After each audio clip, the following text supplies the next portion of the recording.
안녕하세요. 푸름입니다. 네, 오늘은 조선시대에는 어떻게 장마철을 보냈을까 얘기해보고자 합니다. 실록에는 장마가 임우라고 표기되어 있습니다. 그리고 순 우리말로는 오란비, 즉 오랫동안 내리는 비라고 표현합니다. 서운관. 서운관은 천문학, 지리학, 역학 등을 담당했던 조선의 기관입니다. 기상현상을 관측하고 기록하거나 시간을 관장하며 역법을 다뤘습니다. 세종대왕 때 천문학이 크게 발전하면서 구성원이 두세 배 가까이 늘어나며 눈부신 발명품과 기록들을 만들어냅니다. 2019년에 개봉했던 영화 천문, 하늘에 묻는다에서 서운관을 배경으로 한 장면이 많이 등장하는 걸 볼 수 있습니다. 단순히 하늘의 움직임을 관찰하고 기록하는 것뿐만 아니라 기상 상황에 따라 하늘의 뜻을 해석하거나 일식이나 월식 등을 예보했습니다. 제대로 예보를 못한 경우에는 곤장을 맞거나 유배를 가기도 했는데요.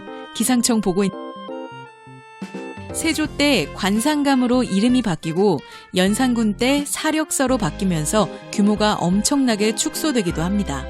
당시엔 왕의 정치에 따라 하늘이 상이나 벌을 내린다고 믿었는데요. 서운관은 재난이나 기상이변이 일어나면 왕에게 정치적 조언을 하기도 했기 때문에 천인공노할 폭력 정치를 일삼았던 연산군도 하늘은 무서웠던 모양입니다. 장마철 정책. 첫 번째, 결혼하라.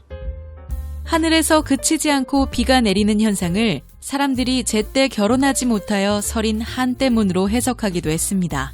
그래서 장마가 길어지면 이 한을 풀어주기 위해 직접 나라에서 혼수를 지원해 관연한 남녀가 혼인할 수 있도록 했습니다. 장마를 30번 넘게 겪었는데 조선시대에 태어날 걸 그랬습니다. 두 번째, 문을 열어라. 수도인 한양을 중심으로 동서남북 네 방향의 문이 있습니다. 이 문들은 단순한 방향의 의미를 떠나 우주의 이치를 반영하여 때에 따라 열고 닫는 기능을 했는데요. 장마철은 음의 기운이 강해진다고 여겨져 양의 기운이 들어오는 숙예문을 개방했다고 합니다. 반대로 음의 기운이 들어오는 숙정문은 장마 내내 굳게 닫혀 있었죠. 비가 오길 기원하는 행사를 기우제라고 하는데요. 비가 그치길 바라는 마음으로 사대문 앞에서 기청제를 지내기도 했습니다. 세 번째, 적게 먹어라. 가뭄이 오래되거나 비가 너무 많이 내리는 것은 결국 왕의 책임으로 해석되곤 했기 때문에 이런 기상이변이 일어났을 때 왕이 몸소 반찬을 줄이거나 식사의 횟수를 줄이는 등의 실천을 했습니다. 이것을 감선이라 합니다. 자연재해뿐만 아니라 가까운 이가 사망하는 경우, 신하들이 자신의 말을 들어주지 않을 때 단식투쟁으로 강경한 태도를 취할 때도 감선을 행했습니다. 조선왕조실록을 읽던 중에 성종실록에서 감동적인 얘기가 있어 한번 읽어드릴까 하는데요. 성종 재위 1년차에 실린 이야기입니다. 비가 오지 않아 오랫동안 감선을 한 성종에게 신하가 얘기합니다. 비가 내려오니 술을 드시어 옥체를 보존하소서. 그러자 임금이 말하기를 비록 비가 내려도 내 흡족하지 못하니 어찌 술을 마시겠는가. 그러자 신하들이 다시 아릅니다. 오늘 비가 내리는 모양은 많이 내릴 것 같습니다. 전하께서 가뭄으로 인하여 감선하신 지가 여태 여러 날이 됐사오니 신등은 전하의 기력이 좋지 못하실까 걱정되옵니다.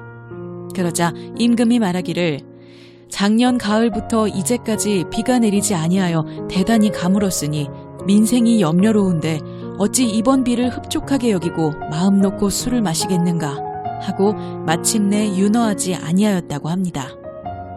절대적인 권력 체제였던 조선에서조차 나라가 어려울 때 자신을 돌아보고 백성의 괴로움을 함께 했다는데 지금 우리의 사회의 모습은 어떠한가 생각해보게 됩니다. 일반인들은 상상하기 어려운 비용을 한 끼 식사에 태우고 선거철이나 되어서야 시장에 와서 끼니를 때우는 걸 보여주는 모습에 큰 아쉬움이 남는 대목입니다. 자, 비가 많이 내렸습니다. 저도 침수 취약 지역에 살고 있어서 올해 장마철엔 큰일이 없기를 바라는 마음으로 요 며칠을 보냈는데요. 남은 여름과 또 이른 가을까지 부디 큰 피해 없이 지나갔으면 좋겠습니다. 안녕.